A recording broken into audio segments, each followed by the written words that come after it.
ഇടയ്ക്കിടയ്ക്ക് daily sushi മാത്രം പോയി ജാപ്പനീസ് ഫുഡ് കഴിച്ച് മടുത്തുകൊണ്ട് നമ്മളിന്ന് വെറൈറ്റിക്ക് വേണ്ടി വേറൊരു സ്ഥലം ട്രൈ ചെയ്യാമെന്ന് വിചാരിച്ചു. അങ്ങനെ നമ്മളിന്ന് ചെന്നെത്തിയിരിക്കുന്നത് നമ്മുടെ വൈറ്റ് ഫീൽഡ് സത്യസായി മെട്രോ സ്റ്റേഷൻ്റെ അടുത്തുള്ള സോക്കുദോ റെസ്റ്റോറൻറ്റിലാണ്.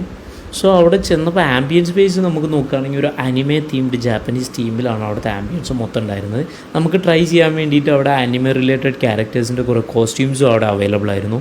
ഫുഡ് മെനുവിലേക്ക് വരുമ്പോൾ ഞാനൊരു നോൺ സ്പൈസി ആയിട്ടുള്ള ഫുഡ് ലവറാണ്. സോ അവിടെ ഉണ്ടായിരുന്ന ഐറ്റംസൊക്കെ ഓൾറെഡി ഭയങ്കര സ്പൈസി ആയിട്ടുള്ള ഐറ്റംസ് ആയിരുന്നു. സോ നമ്മൾ സുഷിയും അതുപോലെ തന്നെ 2 ടൈപ്പ് റാമേനുമാണ് ഓർഡർ ചെയ്തത്. 2 ടൈപ്പ് റാമേനിലേക്ക് വരികയാണെങ്കിൽ ആദ്യം കഴിച്ച വെറൈറ്റി എനിക്ക് വലിയ കുഴപ്പമില്ലാണ്ട് തോന്നി. രണ്ടാമത്തേതിലേക്ക് വന്നപ്പോൾ എനിക്ക് ഭയങ്കര സ്പൈസ്ഫുള്ളായിട്ടും എനിക്ക് ഒരു മൗത്ത് ബേണിങ് ഫീലാണ് ഉണ്ടായത്. സോ അതുകൊണ്ട് തന്നെ ഫുഡ് എൻജോയ് ചെയ്തോയെന്ന് ചോദിച്ചാൽ ഇല്ല. അപ്പോൾ എനിക്ക് അവിടുത്തെ ഫുഡിൽ തോന്നിയത് ഭയങ്കര സ്പൈസി ആയതുകൊണ്ട് തന്നെ ഒരു ജാപ്പനീസ് സ്റ്റൈൽ റാമേന് പകരം അവരൊരു കൊറിയൻ സ്റ്റൈൽ റാമേനാണ് കൂടുതലും ഫോളോ ചെയ്യുന്നതെന്നാണ് എനിക്ക് തോന്നിയത്. നമുക്ക് ടോട്ടൽ വന്ന ബില്ല് ഇതാണ്. ഈ ബില്ലിന് ഇത് വർത്താണോ എന്ന് ചോദിച്ചാൽ തീർച്ചയായിട്ടും അല്ലാന്നേ ഞാൻ പറയുള്ളൂ.